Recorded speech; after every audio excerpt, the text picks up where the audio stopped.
Alright, so you're looking to buy a new guitar. What are some of the things that you are looking for as far as something that would make it a deal breaker for you? Something that you're not willing to compromise on? Does it have to have 24 frets and be the ultimate shred machine? Is it going to have a baseball bat of a neck? Is it going to have a slim tapered neck for more, again, like a speedy shred kind of deal? Are you looking for a specific body style? Are you looking for a specific pickup? Does it have to have humbuckers? Does it have to have single coils?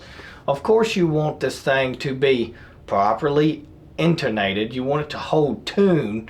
But in this video, I want to talk about one specific thing that I think you can't compromise on when it comes to getting a guitar.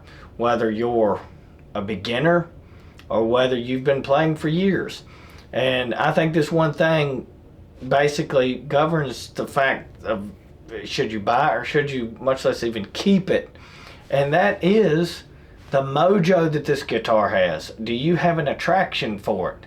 And as frou-frou and silly as this sounds, things like the color and just the vibe of the guitar, the way it looks, do you care enough about that guitar to pick it up and actually practice or actually jam it? You could have the best guitar in the world sitting in the corner collecting dust, and if it's not inspiring enough for you to pick it up and actually practice, I think, what's the point really? So at the end of the day, regardless of what your peers say or what anyone says, you know, oh man, that thing's got pink polka dots. Dude, that's not cool. If it's cool to you, you ought to just jam it, because at the end of the day, when you're jamming and you're playing music, your enjoyment is what's going to be the difference between you going the long haul and playing guitar for your rest of your life. You have to keep engaged in this thing. And the stuff like, you know, is it intonated right? Can it hold tune? All that stuff. Of course that's important, but you can get a luthier to fix that stuff for you. You can even work on this stuff yourself. You can fix those frets, you can adjust your truss rod, you can do stuff to your guitars for the most part. But the one thing that you can't really buy, regardless if you're buying a $100 guitar or a $10,000 guitar, is that attraction, that cool factor. I mean, if, like I just said, if you're not going to pick that thing up and jam it, it's just not worth it. Now, the whole reason I kind of wanted to do this video is I've seen posts like on Facebook Marketplace, Craigslist and stuff. I've seen more than once where someone has been selling a guitar and they've said something along the lines of, my talent, my skills are just not there for this high end of a guitar.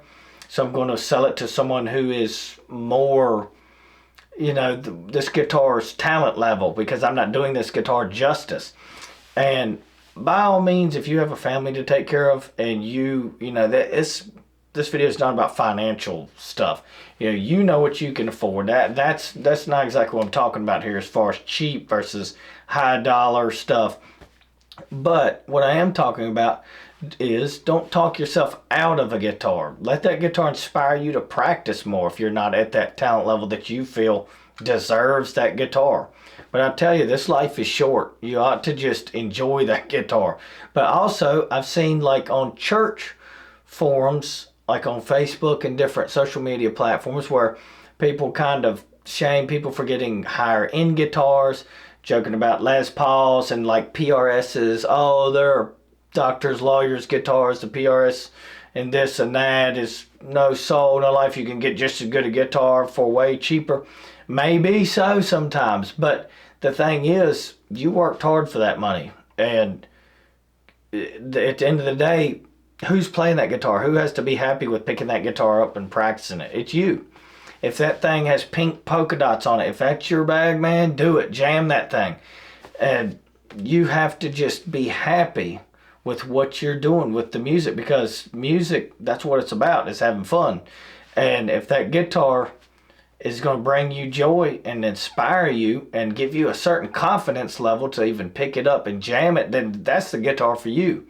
And regardless of how much you paid for it, if it was, like I said, a $200 Squire or some expensive high-end vintage Fender, you should just play that thing and be proud of it because it's what you like. That's just the one thing that I think you shouldn't compromise on. And the whole reason I did the little song at the beginning that I chose those two guitars was the PRS is a very newly acquired one I got used.